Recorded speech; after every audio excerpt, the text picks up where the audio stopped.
Should Diane Abbott be allowed to stand? What happens if she isn't? And what is Keir Starmer waiting for here? How have they got themselves into this big mess? 0345 6060 973. Mish Rahman joins us, member of Labour Party's National Executive Committee. Thanks for coming on the programme again, Mr. Rahman. How have Labour got themselves into a mess over this one? Thanks for having me back again, Tom. Well, Keir Starmer has hid behind this so-called independent process, which we all now know that that's not the case, but it ultimately the leader's office, which has kicked the can down the road into the election period. Your colleagues, Lewis Goodall, asked Starmer about Abbott's situation back in March. Mm-hmm. Nick Ferrari asked him about it last Friday. He said to both of them back in March and last Friday that the process was ongoing. We know now that the process ended in December. So Starmer has misled your colleagues and your listeners and everybody else on this. So that's the process about whether or not Diane Abbott broke rules over what she wrote in the newspaper. That now has ended, we're told, or may have ended in December, as was suggested in some reports last night. But what about this decision about whether or not she should stand? Well, as I said to you before, if this ended in December and then she went on to do her training, the anti-Semitism training in February, then obviously all that was left was with the whips. But as I said, you've had Keir Starmer coming on and saying there's an ongoing independent process, which now happens to be Porky's.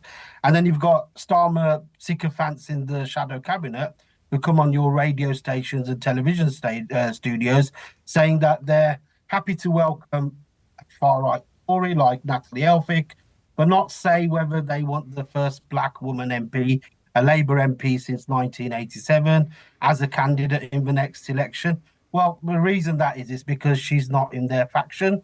It's pure factionalism. But neither is Natalie Elphicke. Natalie Elphicke isn't in Starmer's faction either, is she? Well, she must be now because he's welcomed her with open arms. If Diane Abbott was in their faction, she wouldn't be treated like this, and that's a fact. But there are other people in the Labour Parliamentary Party who are going to stand in seats at this election who share Diane Abbott's politics rather more than they would share perhaps Sir Keir Starmer's politics. But then you would expect that rules are applied fairly and consistently across the Labour Party. There seems to be one rule for white men like Steve Reid, who said anti-Semitic comments about Jewish Tory donor calling him a puppet master. You've had Barry Shearman with comments about shekels. You've had Neil Coyle with racism towards a Chinese journalist, a journalist of Chinese origin. And you had a new candidate from Barking, Darren Rodwell, who said racist things about black people. But then they're still candidates, but you've got the likes of Diane Abbott, who we're having to have test after test, and now she's at the whip back, is being told that she might not be a candidate. Well, let's not beat around the bush, Mr. Rahman. You think this is racism? It's blatant racism. I have no doubt about it. There's one rule for white men like them and one rule for Diane Abbott. It's factionalism and it's racism. Which is quite a thing as a member of Labour Party's National Executive Committee to be accusing the Labour leader of. Are you accusing Keir Starmer himself of acting in a racist way? What I am saying is that Keir Starmer does not care about black and Muslim people. Keir Starmer, black and brown people like me, vote for the Labour Party because we believe that the Labour Party Mr. Rahman, the man who is most likely to become the next Foreign Secretary, if you believe the polls, is a black man, David Lammy. And I mean, I'm not beating around the bush here. I'm telling you, as what black people, Muslim people feel from experience and see what it is. People like me vote and are active in the Labour Party because we believe that the Labour Party will ensure that things that are happening to Diane Abbott wouldn't happen to us in society. But instead, in this case, it's a Labour Party which is the abuser.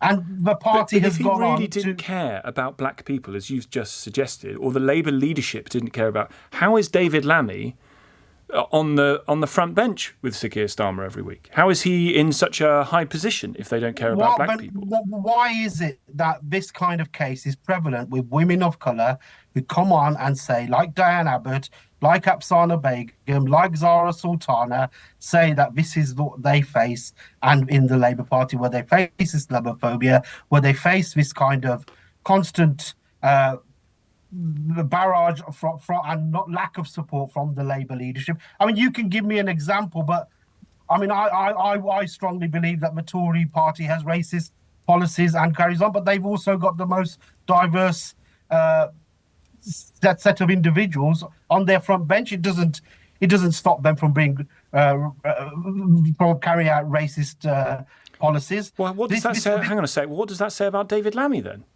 What's he a part of then? If he's a part of and willing to support, well, you should ask David Lammy. What's your view, Mr. Rahman?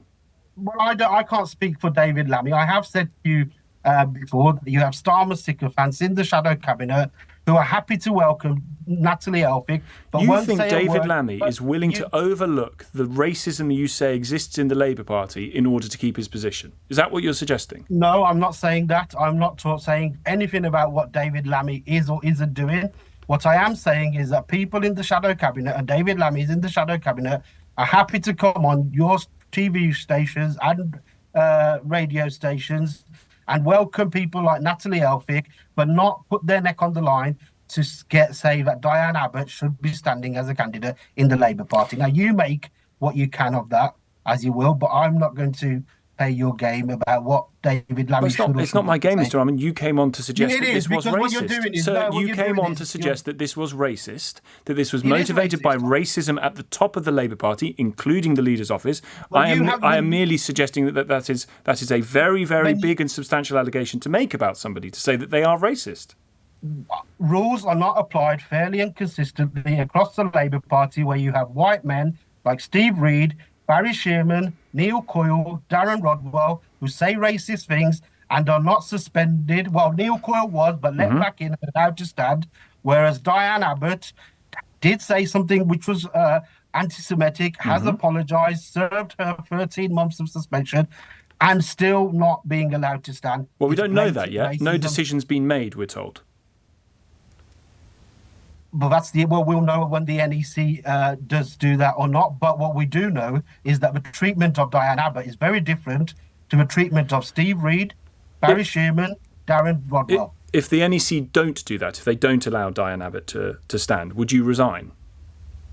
Would I resign? Yeah. Well, for me right now, the Labour Party is not a moral quandary for me. I'm a member of the Labour Party because I believe in Labour values. Now, Keir Starmer, I might not agree with, but Keir Starmer is the driver of the vehicle, which is the Labour Party right now. I will leave the Labour Party if I feel the end is never. But at this moment, the chances are that the Labour Party will probably throw me out. Really good to talk to you. Thanks for coming back on the programme. Mish Rahman, member of the Labour Party's National Executive Committee.